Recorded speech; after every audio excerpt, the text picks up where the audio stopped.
আমি যা বলছি সব ঠিক আছে তো? ঠিক আছে দাদি, এটা একেবারে উচিত কাম হইব। পত্রিকায় বিজ্ঞাপন দিয়ে দেন, দেখবেন দলে দলে পোলা পাইন আপনার পায়ের কাছে এসে পড়বে। দাদি, এই যে তোমার ওষুধ আর এই যে পানি, এই নাও দাদু।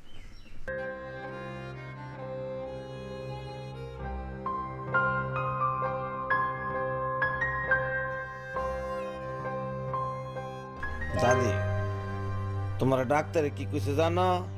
তুমি রাতের বেলা আর সজাগ থাকতে পারবা না, আবার মিষ্টি খাওয়া তোমার জন্য সম্পূর্ণ নিষেধ। মিষ্টি খাইতে তোরে নিষেধ করেনি? না, আমারা কইছে যত পারো খায়া যাও, আমিও চান্স পাইলেই মিষ্টি খাই। তুই না বোকাই থাকলি, চালাক আর হবি না। দাদি, আমি যদি তোমার আপন নাতি হইতাম তুমি আমার এই কথাটা কইতে পারতা। শোন, বিজ্ঞপ্তিটা আজই দিয়ে দিস। দাদি, তুমি একটু চিন্তা করে দেখো, পত্রিকায় বিজ্ঞাপন দেওয়া কি তোমার লাগে ঠিক হইব? ঠিক হইব না মানে 100 বার ঠিক হইব না, মানে দাদি কইল তাই আর কি। দে, সুন্দর করে লিখে দে, এছাড়া তো আমার কোনো উপায় নাই। এই শুন শুন হাবলা শুন। দাদি, আমার নাম বাবলা, তুমি আমার হাবলা কও কেরে? আরে হাবলা আর বাবলা একই কথা।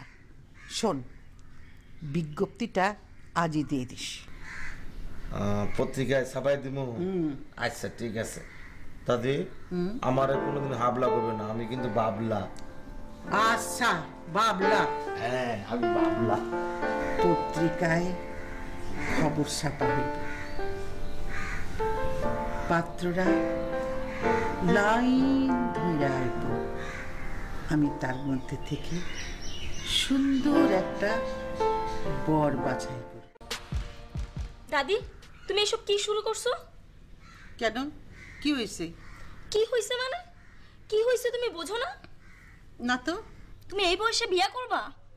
হ্যাঁ, আমি বিয়ে করব। তোর দাদা মারা গেল, সেই থেকে আমি একা। সুখ, শান্তি, স্বাচ্ছন্দ্য সব বিসর্জন দিয়েছি এই দুদিনের দুনিয়া। এত ধন সম্পত্তি আমার কে খাইবে? তাই আমি এই সিদ্ধান্ত নিলাম। ও, সেজন্যই পত্রিকায় বিজ্ঞাপন দিছো, তাই না? অসুবিধা কি? বিয়ে করা তো অন্যায় কিছু না। অন্যায় কিছু না, তবে বয়সটা তো দেখতে হবে। বিয়ের সাথে বয়সের সম্পর্ক কি? সম্পর্ক আছে। তুমি দাদি আর আমি তোমার নাতিন। তুমি যদি এই বয়সে বিয়ে করো, এলাকার লোকজনদের আমি মুখ দেখাতে পারবো না। তাহলে এক কাজ কর, তুই বিয়ে কর। কি? আমি বিয়ে করব? তোমাকে না কতবার বলেছি পড়াশোনা শেষ না করে আমি বিয়ে করব না? তুই বাপ মা মরা আমার একমাত্র নাতি, এই ধন সম্পত্তির একমাত্র উত্তরাধিকারী তুই। তুই রাগ করে চলে গেলে আমি কি করুম ক? তাই বলে তুমি বিয়ে করবে এই বুড়া বয়সে? আয় মেঘলা, দেখ, আমার সিদ্ধান্তে আমি অটল। আমার ডিসিশন ফাইনাল। আমি বলেছি বিয়ে করব, আমি বিয়েই করব। পাত্রের বয়স তো বেশি না রে ভাই, বয়স নিয়ে আমার কোনো অসুবিধা নেই। ধন দৌলত আছে, মান সম্মান আছে, আর তাছাড়া পাত্রী একটু বয়সী হলে সংসারে অভিজ্ঞ হয়, স্বামীর কাম কাজ কম করা লাগে। ইসরে, ও ভাই তুমি তো বেশি বটর বটর করো।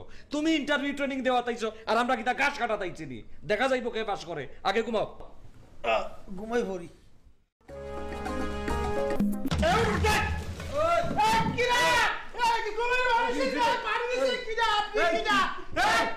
আমি টিচার আপনাকে। আপনি কি শুরু হয়ে গেছে? আরে না, এখনো শুরু হয় নাই। আরে আপনি কি আহম্মক? আপনি ঘুমের মানুষের গায়ে পানি ঢেলে দিচ্ছেন। ঘুমের মধ্যে পানি পানি করতেছেন, আমি মনে করতেছি যে মৃত্যু পথযাত্রী, সেই কারণে পানি দিতেছি। এই ঘুমের মধ্যে মানুষ কত কি খায়, সেটা কি মারি ফেলতে হবে আহম্মক কোনে কার? আবার আহম্মক করতেছেন না?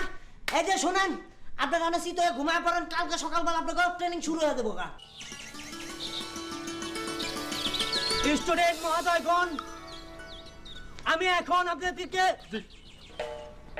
আপনি কি আসতে বলছি আমি কি ডাকছি আপনাদেরকে? আপনি ফুটবল চলে আসছেন, আপনি একটা অ্যাডভান্স করো যান। আমি ডাকার সাথে সাথে আসবেন, একদম সারিবদ্ধভাবে আসবেন। স্টুডেন্ট, ভদ্র মহোদয়গণ, আমি ডাকার সাথে সাথে সারিবদ্ধভাবে লেফট রাইট করতে করতে চলে আসবেন, ঠিক আছে?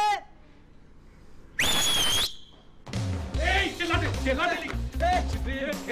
মনে ওভারটেক করে যাই। আর আমি ফাঁসাটাই শুরু করব। আপনাকে আমি ফার্স্ট বলছি, আপনি আসলেন কেন? মনে ওভারটেক করে আপনারা পর ধরতেছে। আজকে সকালবেলায় একটা বড় ধরনের জিনিস মিস্টেক করে ফেলাইছেন। Yes sir. তাহলে কথার মধ্যে বাদ দিলেন কে? হ্যাঁ, চুপ করে থাকেন, যা বলি সেটা শুনেন। স্যার তাই না? এবার জিনিসটা হইছে, মিস্টেক কি করছেন? সকালটা শুরু করতে হয় ইবাদত বন্দিগির দিয়া, কিন্তু আপনারা সেই কাজটা করেন নাই। আপনারা কি করছেন? নাক ডাইকা ঘুমাইছেন। এটা এক ধরনের পাপ করছেন। এটার জন্য আপনাদেরকে প্রায়শ্চিত্ত করতে হবে। স্যার, প্রায়শ্চিত্ত তো শুনেছি হিন্দুরা করে। আপনি একটা ডিস্টার্ব। আচ্ছা, আপনি কি বিয়ে করতে আইছেন না কন্যারে ডিস্টার্ব করতে আইছেন? এটা কি কন? প্রাশ্চিত্য না করিয়া তবা করে খালি খালি তওবা করলে তো হইব না, এর জন্য শাস্তি আছে, শাস্তি ভোগ করতে হইব। স্যার ও তো কঠিন মাতন কিতার লাগে, আমরা রে কিতা মাফ করিয়া দেওয়া যায় না নি? কোনো মাপ টাপ চলবে না স্যার, এইটা কি কোনো কথা হইলে? আমি যেটা কইছি সেইটাই। সকালবেলা নামাজ পড়তে হইব, গরু গোয়ালঘর থেকে বাইর করে গোসল করে সরালে যেতে হইব, আর ধান মারাইতে হইব। ছাত্র মহোদয়গণ, সারিবদ্ধভাবে ভদ্রতা সহিত আমার মতন লেফট রাইট করতে করতে ওই রিকশায় উঠবেন। যান, লেফট রাইট। আবার ডিস্টার্ব হয়, ঢুকায় পারতাছি না। হ্যাঁ, যান আপনারা লেফট রাইট করতে থাকেন। লেফট রাইট সারিবদ্ধভাবে সুন্দর করে গাড়ি থেকে উঠবেন রিকশা। হ্যাঁ, লেফট রাইট। ঠিকই। আমি কোনে বসবো? আরে চারজনে এক রিস্কের মধ্যে উঠতেন কোন মতে? হ্যাঁ, এই রিস্কা আছে না রিস্কা? ও রিকশা যাও যাও। হ্যাঁ, সুন্দর। আয় হায়, আমি তো পাগল হয়ে যাবো গা। আরে চারজনে এক রিস্কা দিতে বলে নাই, দুইজন ভাগাভাগি করে বসে। আরে আগে তো কইদি ভাই। হ্যাঁ, বুঝার আগে তো আপনারা নাচানাচি করেন। রিস্কাওয়ালা ভাই, যান, সুন্দরভাবে সারিবদ্ধভাবে যাবেন। স্যার, এখানে রেফাইট করবো। কিচ্ছু করা লাগবে না, সুন্দরভাবে। এই তুমি দাঁড়াও না, তোমার পিছে পিছে আমি থাকবো। হ্যাঁ, স্যার স্যার স্যার, আবার হাত দিচ্ছে। যাও যাও যাও যাও। হ্যাঁ, যাও সারিবদ্ধভাবে সুন্দরভাবে। বাবা, কি সুন্দরভাবে যাচ্ছে আমার ছাত্ররা। আমি খুব খুশি হয়েছি। আমার কথা তারা মান্য করতেছে না, মান্য করতেছে। দাঁড়াও দাঁড়াও, এই দাঁড়াও। স্যার একটা কথা। আবার বাবা নিষ্কে দেওয়া উচিত কেন? হ্যাঁ, যাও ছাত্ররা। হ্যাঁ, সারিবদ্ধভাবে সুন্দর করে যাবেন। হ্যাঁ, উঠছি। হ্যাঁ, সুন্দর করে যান। যান।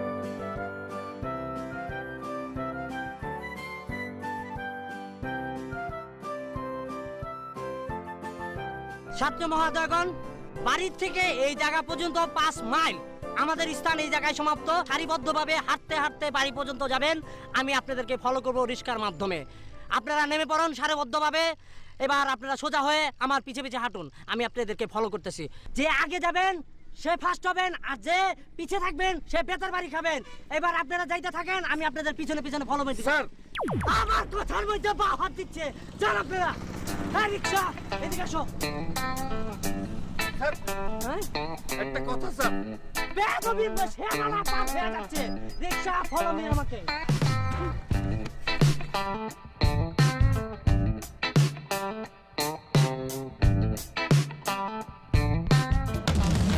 আরে কি হলো? পড়ে গেলে তো হবে না।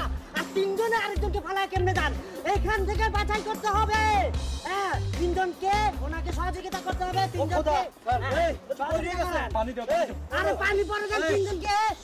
কাঁদে নেন। এইখান থেকে বাছাই করবো ফার্স্ট এবং সেকেন্ড। আগে যান। হ্যাঁ, রিক্সা। আমরা বাড়ির কাছাকাছি চলে আসছি। আমাদের সময় মাত্র 2 মিনিট বাকি আছে। এই 2 মিনিটের মধ্যে যদি বাড়ির মধ্যে না পৌঁছাইতে পারি, তাহলে খানা দানা সবকিছু বন্ধ এবং আপনারা শুরু থেকে আবার শুরু ট্রেনিং করতে হবে। স্যার, আমার কি হয়েছে কথার মধ্যে বাড়াত কেন? স্যার আমার জন্য না, কার জন্য? এই লোকটার জন্য করছে আপনার ছাত্র। সে যদি এখন এইখানে অসুস্থ হয়ে মরে যায়, তা কেসে কিন্তু আপনি পড়ে যাবেন, সবাই ফেসে যাবেন। আমরা সবাই সাক্ষী দেবো, ঠিক? দিমু আমারা কি কেসের কথা শিখাচ্ছেন? হ্যাঁ, আপনারা কি আমার ডর দেখাইতেছেন নাকি? স্যার আপনি কিতা মতন কিছু বুঝুন না, মাথার কোনো বুদ্ধি নাইনি। বাড়িতে আবার কি হইছে? মোর মাজার খিল লড়িয়ে গেছে, আপনি কি সব আইন কানুন করতে আছেন? আনকি আমি আপনাদের কান্দে উঠাবো নাকি? লাইলে না না। এই শামিম ভাই, কি হইছে এগুলা? আপা আপনি এই জায়গায় কেন? হ্যাঁ আপা এই জায়গায় কেন? আপনি আপনার জায়গা চলে যান, এখানে ট্রেনিং চলতেছে। ওনার কি হইছে? হ্যাঁ, এই যে ঝুলা রইছে পিঠের মধ্যে। আপা অতিরিক্ত গরমে মাথা চক্কর দিয়ে পড়ে গেছে গা, এই ব্যথা হইছে আর কি। এই রিকশাতে উঠাও, তাতে ওনারে রিকশাতে উঠাও। না না না আপা বুঝেন না, এটা দাদির অর্ডার অনুযায়ী কাজ করতেছি। ট্রেনিং চলবে, ট্রেনিং শেষ না পর্যন্ত আমি ওনাকে রিস্কা নিতে পারবো না, এটা দাদির জানের অর্ডার। জি জি। আপনি এখানে বাহার দিচ্ছেন কি জন্য? আমরা কথা বলতেছি না। স্যার কথা বলতেছে তো। হ্যাঁ